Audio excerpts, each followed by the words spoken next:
माणसं म्हणतात माणसाला पिल्यावर कळत नाही, आपल्याला कसं सुधरत? माणसं काय म्हणतात पिल्यावर कसं कळत नाही? आता मार मार मार तर बायकोला राहती, सकाळी म्हणतात नव्हती ग मारायची, पिल्यावर कळत नाही. एवढंच बरं कळत नाही, हात मावळ घ्यायचा बरं कळतो. आता काय करायचं? पिला ना टपल्यावर शेळीच्या लेंड्या समोरून येऊन ठेवायच्या, कळत नाही त्याला. त्याला म्हणायचं काळ म्हणू काय, ताकद वाढते गोड लागते काय, कळत नाही काही का. व्यसना आड सगळं लपवतात, सगळं कळतं, नाटक करताय सगळं कळतं, त्याला कळत कसं नाही, सगळं कळतं. ताकद येते. आणि ते डोक्यातनं काढून टाका, गोळ्यानं इंजेक्शन दारू सुटती. अशी इंजेक्शन गोळ्यानं दारू सुटली असती ना, आई शपथ सांगते या महाराष्ट्राच्या मायमौल्यांनी मंगलसूत्र ऐकलं असतं पण इंजेक्शन आणलं असतं, झोपीतच दिलं असतं. माझ्या जिंदगीचं वाटलं केलं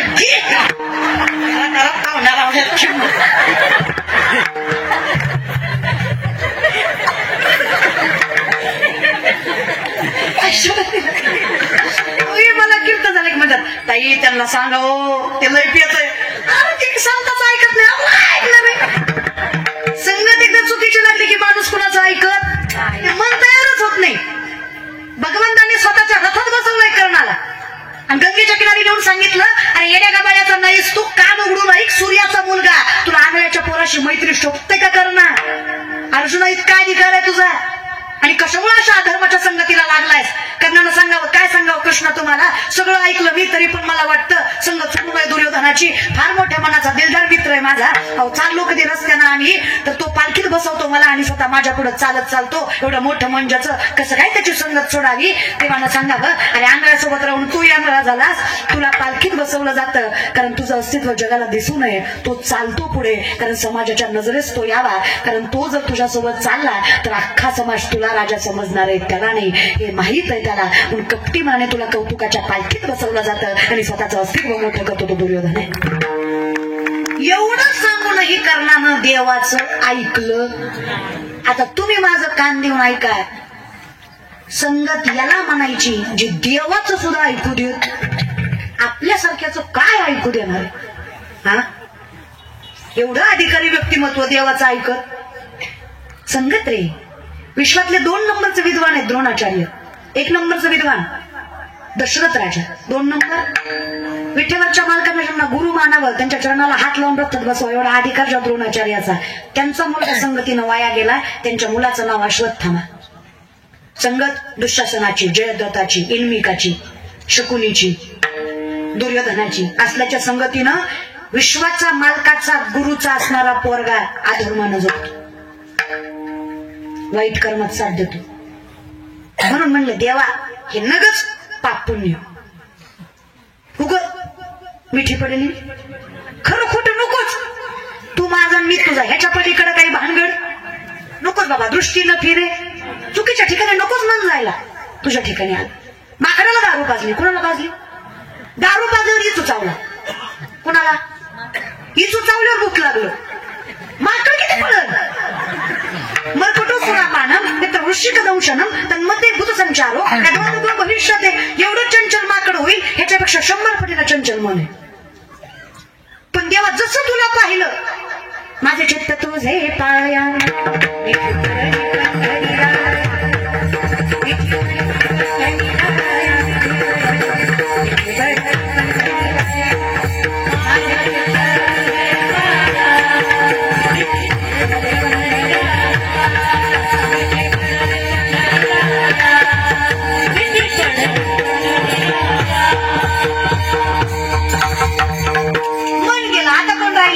स्वरूपी शरीर, त्याचा काही फायदा?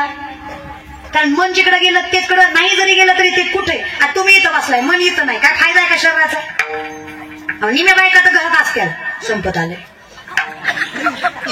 आला असेल का, जेवला असेल का, काय म्हणतो गेल्यावर? निम्या बायकाचं एवढं बसलं डोक्यात. चालू की एक बाया शिकली, तुला काय करते माय म्हणली, कुलूप लावलंय वडून बघते, काय पण गत असली जिंदगी झाली आपली. काय सांगायचं तुम्हाला? त्याच्यामुळं थोडं आपलं आणि बाबा मनाचा जिकडं मन, ह्याचा काही फायदा ते तुझ्या ठिकाणी आलं. आता नो हे सारिता माऊली हेच सांगतात बघा. ती लवणाची कुंजरे सुदली या लवण सागरे नोहेची माघारी प्रतिजेवी. 12 फुटाचा मिठाचा हत्ती केला, सागरात नेला, 3 तास धुतला, माघारी आणला. तुम्ही हे का कशाचा हत्ती येतो, कुठं नेलाय, काय केला, येईल का? मीठ निर्माण कुठून झालं, मग पाण्यात गेलो काय झालं, देवे दिला. ज्या दिवशी कळलं त्या दिवशी देवाजवळ गेलो की मी राहिलो नो हे सारिता. आता कोणी वेगळं करू शकत नाही. लवण मीठ लवण मिळविता. तीच माऊली म्हणतात ती लवणाची कुंजरे, कुंजरे म्हणजे हत्ती. ती लवणाची कुंजरे सुदली या लवण सागरे नोहेची माघारे परती जेवी. अगदी अवस्था तशी होते. मग मला सांगा हे गेलं काय आणि राहिलं काय? तुका म्हणे एक मरणीची उत्तमची उरे. 16.5 वर्षाची कानोपात्रा वेश्येची पोरगी ज्ञानोबरायांच्या वचनावर पंढरीच्या गाभाऱ्यात जाऊन नाचते. बिदरचा राजा त्याची नजर तिच्यावर जाते. बिदरच्या राजानं बोलवावी, तिनं येऊ नये, सैनिकांना पाठीमागं लागावं, जीवाच्या आकंतानं कानोपात्र्यानं पळावं, विटेवरच्या मालकाच्या चरणावर मस्तक ठेवावा. महाराज वेश्येची म्हणून समाजानं कधी पायरी चढू देऊ नये, तिला विटेवरच्या मालकाच्या चरणावर मस्तक ठेवायचा अधिकार मिळावा. तिनं सामर्थ्यानं विचार करावा, आता जर मी लांब गेले तर पुन्हा जवळ येऊ शकत नाही, समाज येऊ देणार नाही. त्याचा आणि विठ्ठलाचं एक स्वरूप व्हावं. कानोपात्र्यानं एका क्षणात पांडुरंगाच्या चरणावर देह सोडावा, जीव दिला पाया तरी.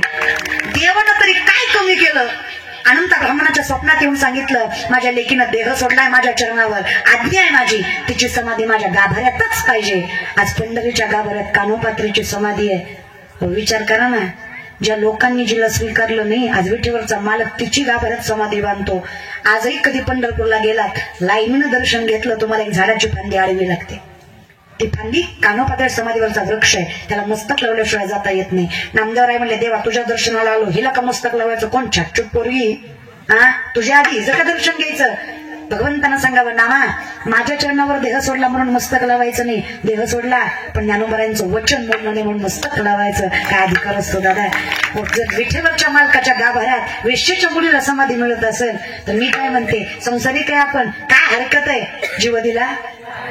एवढं समर्पक पाहिजे की काही झालं तरी तुझं नामचिंतन सोडणार, जीव देईल पण परमार्थ सोडणार. असं पाहिजे तर देव मिळतो. कोरोनात ज्यानं माळा काढून अंडी खाल्ल्या त्याला काही शक्य नाही. तसल्या भामट्याला आंध्रात नेऊन हाणला पाहिजे. कसं म्हणजे तू माणूस आहे का? तुला जर देवावर विश्वास नाही तू परमार्थ करतो कशाला? सोपी गोष्ट आहे. काळाचेही काळ लढीवाळ विठ्ठलाचे. कशाने येतं महाराज? काही नाही, फक्त मुखात नाव यावं, विश्वास आपोआप येतो. काय करावं? काही नाही म्हणे, फक्त आणि फक्त हरिमुखे सदा नामघोष करू, त्याने सदा चित्ता सर्व सुख आलो, आपोआप आनंदाचे डोळे आनंद तरंगानंदाची अंगानंद ती फक्त भजन. विठो पाय राखो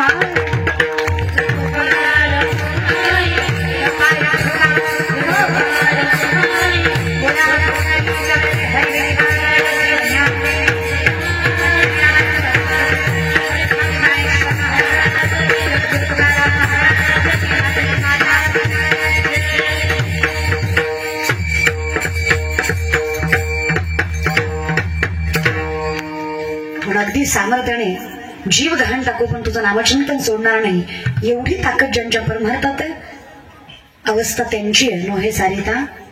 पण आम्ही म्हणतो तू किता तुलनीसी ब्रह्म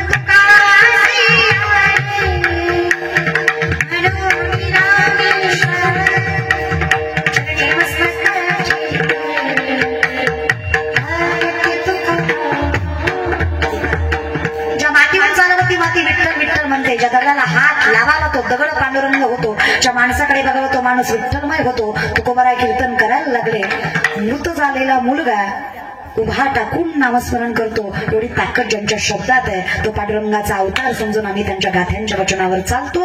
एवढा अधिकार मिळतो फक्त आणि फक्त दृष्टीनं फिरे विश्वास असला. पंथोनी नवनीता तैसे घे वाया व्यर्थ कथा सांडी मार्ग. अगदी सामर्थ्यानं चालू असता नामस्मरण सोहळा. आज स्त्री सप्ताह म्हणू शकतो आपण. प्रथम दुसरा दिवस त्यानिमित्ताने माझ्याकडे सेवा आली, परम भाग्य समजते. रेणुकाताईंच्या माध्यमातून, त्याचबरोबर आमचे गुरुबंधू पुरुषोत्तम दादांच्या माध्यमातून सेवा माझ्याकडे आली. तुमच्या भागाचं, तालुक्याचं, महाराष्ट्राचं वैभव असणारे पुरुषोत्तम दादा पाटील त्यांच्या माध्यमातून सेवा माझ्याकडे आली. त्यांचे सुद्धा मनस्वी आभार मानते. आणि अख्खा पूर्ण भागच अगदी कुटुंबाप्रमाणे आहे. फक्त सेवेपुरतच नाही तर कौटुंबिक सुद्धा त्यांच्याशी सगळ्यांची नाती आहेत. अशी सगळी मंडळी आहे. त्यामध्ये आमचे श्यामदादा असतील, श्यामदादा इसरोळकर असतील, त्याचबरोबर आमचे राजेंद्र दादा असतील, अगदी गोड कुटुंब ज्यांचं त्यांचे सुद्धा मनस्वी आभार. आमचे हनुमान महाराज असतील, अगदी वाईट काळापासून जे सामर्थ्याने सोबत आहेत त्यांचे सुद्धा मनस्वी आभार. सगळी सगळी सगळी सगळी मंडळी, तुम्ही सगळे मायमौल्या इथं सामर्थ्याने उभा आहात. साष्टांग दंडवत आहे लिखीचा तुमच्या चरणावर. तुमच्यामुळे या मंडपाची शोभा आणि वैभव दोन्ही सामर्थ्यवंत घडतंय. चरणावर साष्टांग दंडवत तुमच्या.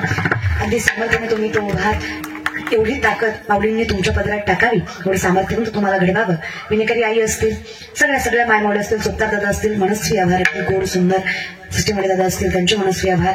उपस्थित सर्व मायमौल्या पुरुष मंडळी सगळ्यांच्या साष्टांग धन्यवाद. त्याचबरोबर अगदी गोड पखावत ज्यांनी वाजवला असे गोकुळ दादा, नागेश दादा असा ते गोकुळ काल होते. नागेश दादा असा सुंदर पखावत ज्यांनी वाजवला.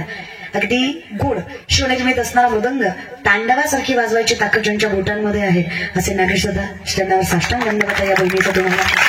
सगळे सगळे सगळे उपस्थित महाराज मंडळी, कीर्तनकार मंडळी, अगदी गोड सुंदर, अगदी गोड ज्यांचं गायन आहे अशा आमच्या मंगलताई. गोड स्वभाव आहे. त्याचबरोबर आमच्या राणीताई, या बहिणी तर आहेतच, मैत्रिणी तर आहेतच, सहसंगिनी तर आहेतच, पण त्याचबरोबर कलेसोबत त्या कलेला जपायची नम्रताही त्यांच्यामध्ये आहे. चरणावर साष्टांग दंडवत तुमच्या. त्याचबरोबर माझ्यासोबत आलेल्या दोघी असतील, श्रद्धा असेल, जय असेल, दोघींचे मनस्वी आभार. सगळे सगळे सगळे खारीचा वाटा ज्यांचा या संकीर्तनामध्ये आहे एवढंच सांगते. मग ती ऐकण्याची सेवा असू द्या, कष्ट करण्याची सेवा असू द्या, कुठली असू द्या, खारीचा वाटा ज्यांचा या संकीर्तनामध्ये आहे तो विठेवरचा मालक त्यांचं कल्याण केल्याशिवाय सोडणार नाही. हा व्यासपीठावर विश्वास देतोय. तुम्हाला सगळ्यांचे मनस्वी आभार. सगळ्या कॅमेरे दादा, तुम्हाला सगळ्यांचे मनस्वी आभार. काही चुकलं असेल क्षमा, बोलताना 5 मिनिटं उशीर झाला, क्षमस्व. तुम्हाला सगळ्यांचे मनस्वी आभार. मी सेवेला गेला. ज्ञानेश्वर